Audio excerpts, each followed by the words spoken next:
ప్రభుత్వ పథకాల అమలు కోసం ఏపీ సర్కార్ ఈసీ అనుమతి కోరింది. 5 ఏళ్లుగా అమలు చేస్తున్న పథకాలకు క్లియరెన్స్ ఇవ్వాలని లేఖ రాసింది. నిరుపేద లబ్ధిదారులకు అన్యాయం జరుగుతుందని లేఖలో పేర్కొన్నారు. ఇప్పటికే వైఎస్ఆర్ ఆసరా, విద్యా దీవెన పథకాలు చెల్లింపులు కొలిక్కి వచ్చాయి. కళాశాలలకు చెల్లింపులు నిలిచిపోవడంతో విద్యార్థులకు ఇబ్బందులు తలెత్తుతున్నాయి. ఇన్పుట్ సబ్సిడీ, చేయూత, ఈబీసీ నేస్తం చెల్లింపుల అనుమతి కోసం ఎదురు చూస్తున్నారు. ఇక మరిన్ని అప్డేట్స్ మా ప్రతినిధి దుర్గా అందిస్తారు. దుర్గా, సుమిత్ర, ఏపీలో కొనసాగుతున్నటువంటి ప్రభుత్వ పథకాలకు సంబంధించి క్లియరెన్స్ ఇవ్వాలంటూ ఏపీ ప్రభుత్వం ఈసీకి లేఖ రాసింది. ముఖ్యంగా గత 5 ఏళ్ల నుంచి ఏవైతే పథకాలు అమలవుతున్నాయో ఆ పథకాలకు సంబంధించి ప్రస్తుతం ఎన్నికలు కూడా అమలు ఉన్నటువంటి నేపథ్యంలో ఆ పథకాలు లబ్ధిదారులకు ఖాతాల్లో డబ్బులు వేయాల్సినటువంటి అవసరం ఉంటుంది. ఇందులో ముఖ్యంగా వైఎస్ఆర్ ఆసరా, విద్యా దీవెనతో పాటు ఇన్పుట్ సబ్సిడీ, వైఎస్ఆర్ చేయూత, ఈబీసీ నేస్తం, కాపు నేస్తం ఇలాంటి కొన్ని ముఖ్య పథకాలకు సంబంధించినటువంటి డబ్బులు లబ్ధిదారుల ఖాతాల్లోకి వేయాల్సినటువంటి అవసరం ఉంది. దానికి సంబంధించినటువంటి ఏర్పాట్లంతా కూడా ప్రభుత్వం చేసింది. అయితే వాటికి కావాల్సినటువంటి ఆర్థిక పరమైనటువంటి సపోర్ట్ ని కూడా ఆల్రెడీ సిద్ధం చేసినటువంటి పరిస్థితి. ఆర్థిక వనరులన్నీ కూడా సిద్ధంగా ఉన్నాయి. ఈ పథకాలు లబ్ధిదారుల ఖాతాల్లో వేసేందుకు అనుమతి ఇవ్వాలంటూ కూడా ప్రభుత్వం ఈసీకి లేఖ రాసింది. అయితే ఈసీ నుంచి ప్రస్తుతం అయితే ఇంకా క్లియరెన్స్ అనేది రాని పరిస్థితి. గత 5 ఏళ్ల నుంచి ప్రభుత్వ ఈ పథకాలన్నీ కూడా కొనసాగుతున్నాయి కాబట్టి రన్నింగ్ పథకాలు ఏవైతే ఉంటాయో వాటికి ఎలాంటి అడ్డంకులు పెట్టకుండా వాటికి క్లియరెన్స్ ఇవ్వాలి. ఖచ్చితంగా ముఖ్యంగా ఈ పథకాలకు సంబంధించి పేద లబ్ధిదారులు, అలాగే మహిళలు, విద్యార్థులు, ముఖ్యంగా రైతులకు సంబంధించి తీవ్ర అన్యాయం జరుగుతుంది అంటూ కూడా ఈ లేఖలో ప్రభుత్వం పేర్కొంది. ముఖ్యంగా ఈ పథకాలన్నింటికీ కూడా క్లియరెన్స్ ఇస్తే లబ్ధిదారులకు నేరుగా ఖాతాల్లో వేసేందుకు ప్రభుత్వం కూడా సిద్ధంగా ఉందంటూ కూడా ఈ లేఖలో ప్రభుత్వం లేఖ రాయడం జరిగింది. ముఖ్యంగా డ్వాక్రా మహిళలకు చెల్లించాల్సినటువంటి నిధులకు సంబంధించి, వాళ్ళ విద్యార్థులకు సంబంధించినటువంటి కాలేజీలలో చెల్లింపులు కూడా నిలిచిపోవడంతో కొంతమంది విద్యార్థులు ఇబ్బంది పడుతున్నారు. అలాగే ఆర్థిక పరమైనటువంటి ఇబ్బందులతో కొంతమంది మహిళలు కానీ, ముఖ్యంగా రైతులు వీళ్ళంతా కూడా ఇబ్బంది పడుతున్నారు. వాళ్ళ ఇబ్బందుల్ని పరిశ్రమలోకి తీసుకోవాలి, ఖచ్చితంగా అనుమతి ఇవ్వాలంటూ కూడా లేఖ రాసింది. అయితే ఈసీ నుంచి ప్రస్తుతానికి ఎలాంటి రెస్పాండ్ కూడా రాలేదు.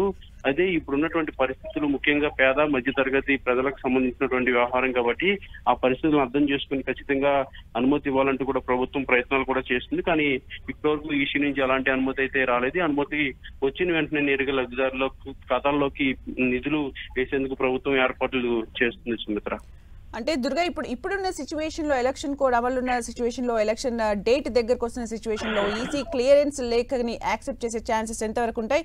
అలాగే ఇమీడియట్ గా క్లియర్ చేయాల్సిన సిచ్యువేషన్స్, పథకాలు ఏమైనా ఉన్నాయి? అంటే ఇప్పుడు Vidya Deevena academic year ending వచ్చింది, మరి ఇలాంటి సిచ్యువేషన్ లో ఇమీడియట్ గా క్లియరెన్స్ చేయాల్సినవి ఏవేవి ఉంటాయి? దానికి ఈసీ ఎలా రెస్పాండ్ అయ్యే ఛాన్స్ ఉంటుంది?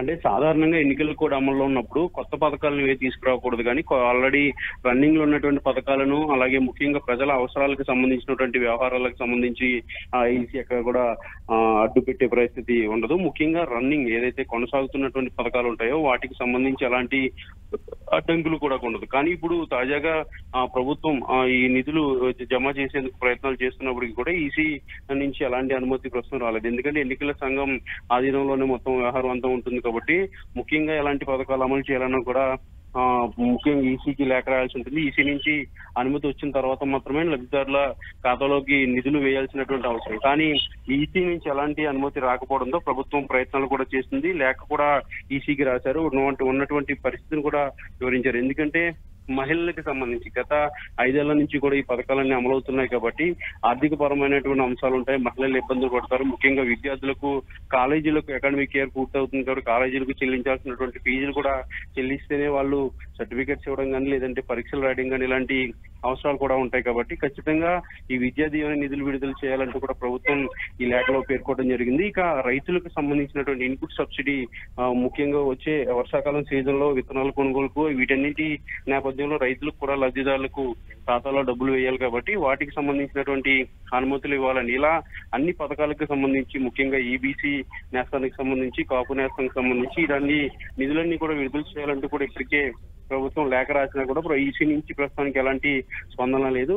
సాధారణంగా అయితే ఎన్నికల కోడ్ అమల్లో ఉన్నప్పుడు కొత్త పథకాలు అమలు చేయకూడదు, కానీ ఆల్రెడీ కొనసాగుతున్నటువంటి పథకాలను అడ్డుకునే అవకాశం అయితే ప్రస్తుతానికి కనిపిస్తుంది. కానీ ప్రస్తుతానికి ఈసీ నుంచి ఎలాంటి అనుమతి రాకపోవడంతో ప్రభుత్వం లేఖ కూడా రాయడం జరిగింది. ఈసీ అనుమతి కోసం ప్రయత్నాలు కూడా చేస్తున్నారు. Okay, thank you Durga for the updates.